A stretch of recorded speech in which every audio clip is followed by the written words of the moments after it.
wasaaradda gaadiidka iyo horumarinta jidadka Somaliland oo kaashanaysa ciidanka nabadgelyada wadooyinka ayaa maanta gobolada dalka ka bilowday hubinta fulinta shuruucda kala duwan ee wadamarista si gaar ah waxa loo hubinayaa in darawal kasta liisan leeyahay in gaari kasta la hubiyay badqabkiisa oo uu sito sumadda badqabka gaadiidka ee BBG-ga in qalabka xawaaraha xadidaadda uu ku xidhan yahay gaadiidka rakaabka qaada agaasimaha guud ee wasaaradda gaadiidka iyo horumarinta jidadka Somaliland mudane Axmed Abakar maxamed oo ay weheliyaan saraakiisha ciidanka nabadgelyada wadooyinka iyo qaar kamida mas'uuliyiinta wasaaradda gaadiidka iyo horumarinta jidadka Somaliland ayaa soo kormeeray kantaroolada caasimadda Hargeysa halkaas oo lagu hubinayo baabuurta u baxaysa gobolada kale ee dalka agaasimaha waaxda gaadiidka ee wasaaradda gaadiidka iyo horumarinta jidadka Somaliland mudane Muuse Yuusuf Ibrahim ayaa ka warbixiyay talaabadan ay qaaday wasaaraddu in ay tahay mid dhammaan gaadiidka dalka lagu fulinayo waxa barkaatoro dalka ka bilaabmay gaar ahaan gobolka Muqdisho magaalada Hargeysa bariga galbeed hawlgalkii ay sida wajirka u fulin jireen ciidanka nabadgelyada wadooyinka iyo wasaaradda gaadiidka iyo horumarinta jidadka ujeedada hawlgalkan waxa weeyay kow in gaadiidka laga eego inuu soo maray baaritaanka badqabka gaadiidka oo la waajibiyay 2021 bishii January muddo sanadana la siiyay dadka inay kula qabsadaan sidoo kale gaadiidka ay maraan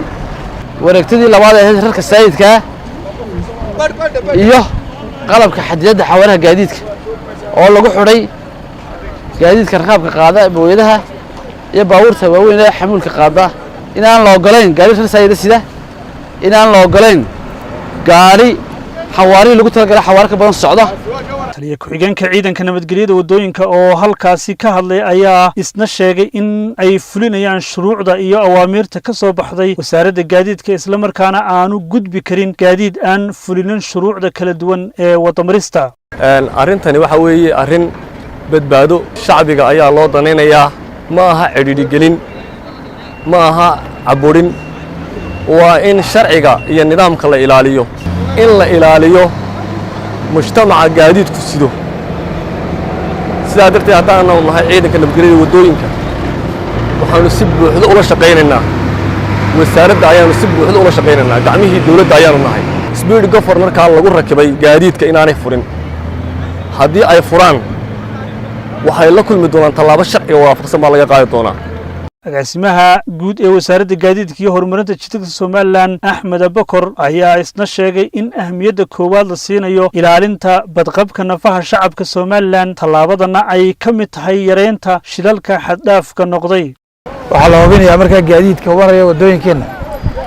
sida markaa rakaabka iyo hantida ummadda sida inay markaa fuliyeen shuruucdii iyo xeerarkii dalka inay fuliyeen si gaar ah waxa loo hubinayaa markaa gaariga wada inuu liisanki leeyahay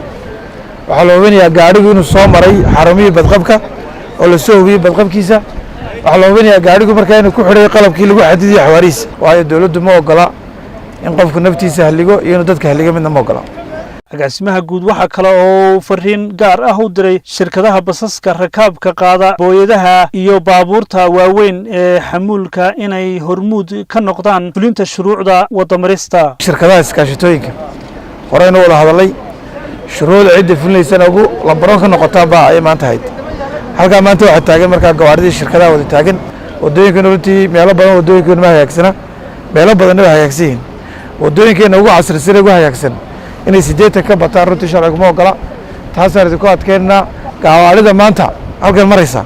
gaari kastoo sharciga jabiyey markaa ganaax baa laga qaadi doonaa marka gaariga mar labaad ku noqdana